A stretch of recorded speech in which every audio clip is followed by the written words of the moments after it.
নয়। আপনারা দেখেছেন 2006 সালে লগি বইটা দিয়ে, লাঠি দিয়ে, লগি দিয়ে পিটিয়ে পিটিয়ে মানুষকে হত্যা করেছে। ভারতীয়দের সহায়তায় আমাদের দেশপ্রেমিক বিডিআর সৈন্যদেরকে পিলখানাতে নৃশংসভাবে হত্যা করেছে। আওয়ামী লীগের অপরাধের ফিরিস্তি যদি দিতে যাই, ইতিমধ্যে আওয়ামী লীগের অপরাধের ফিরিস্তি অনেক দেওয়া হয়েছে। আমরা সহজভাবে যদি বলতে চাই, 100টা ফেরাউন, 100টা নমরুদকে যদি একসাথে করা হয় তাহলে একটা হাসিনা পাওয়া যাবে না।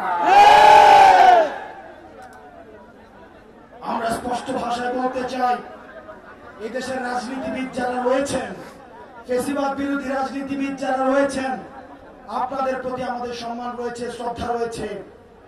আপনাদের প্রতি আপনাদের দীর্ঘ 1.5 দশকের লড়াই সংগ্রামকে আমরা শ্রদ্ধা জানাই। একই সাথে সাথে এই জিনিসটি আপনাদের কাছে আহ্বান জানাই, এই আওয়ামী লীগের চ্যাপ্টারটা 5ই আগস্ট ক্লোজ হয়ে গেছে, এটাকে রিওপেন করার চেষ্টা করেন না।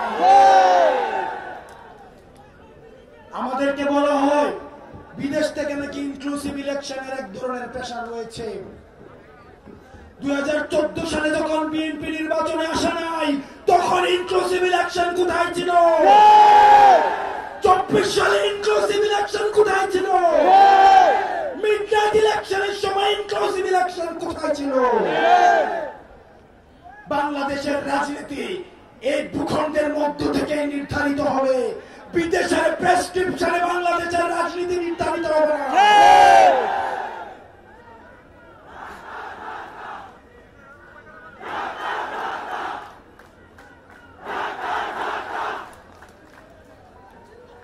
আমরা এই দেশের রাজনীতি আমরা দেখেছি, এই দেশটাতে ভাড়ায় খাটা হাসিনা মূলত হচ্ছে মোদির বেতনভুক্ত কর্মচারী হিসেবে দেশটাকে পরিচালনা করছে। আমরা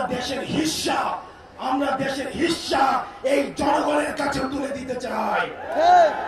সুতরাং এই বারবার আওয়ামী লীগের প্রশ্নটাকে যারা টেনে নিয়ে আসে, 5ই আগস্ট যে বিষয়টি সিদ্ধান্ত হয়ে গিয়েছে, এই বিষয়টিকে বারবার টেনে নিয়ে আসা যারা আমাদের অস্থিতিশীল করার চেষ্টা করে, আমরা অন্তর্বর্তীকালীন সরকারকে বলতে চাই, এই প্রজন্মের যে কনফ্লিক্ট আমরা চাই এটা এখনই শেষ হয়ে যাক, এটা আজকেই শেষ হয়ে যাক।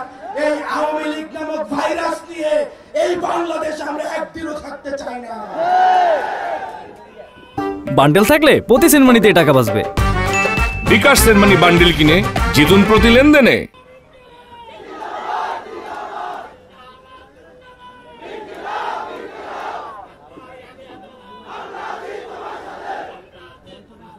প্রিয় সহযোদ্ধা, সংগ্রামী সহযোদ্ধা, আপনাদেরকে বলতে চাই, শেষ রক্তবিন্দু দিয়ে একজন ব্যক্তি যদি থাকে এখানে, আরো যদি 1 মাস প্রয়োজন হয়, 1 বছরও প্রয়োজন হয়, আওয়ামী লীগকে নিষিদ্ধ না করা পর্যন্ত আমরা এই ময়দান ছাড়ব না।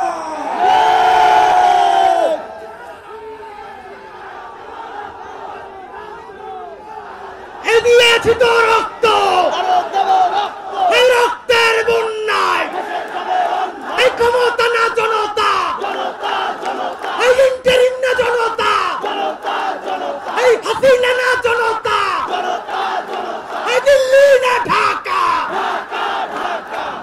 আমরা এখান থেকে এখন গিয়ে শাহবাগ অবরোধ করব। যতক্ষণ পর্যন্ত আওয়ামী লীগকে নিষিদ্ধ না করে, আওয়ামী লীগকে নিষিদ্ধ করে প্রজ্ঞাপন জারি করা হবে, আমরা জায়গা থাকবো না।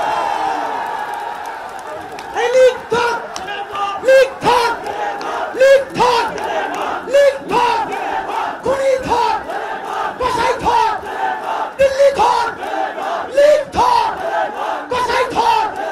আমরা এখন মিছিল নিয়ে চলে যাবো শাহবাগ, চলো বলো। আমরা এখন মিছিল নিয়ে আমরা শাহবাগ অবস্থান করবো এবং এখান থেকে আমাদের দ্বিতীয় অভ্যুত্থান পর্ব শুরু হবে।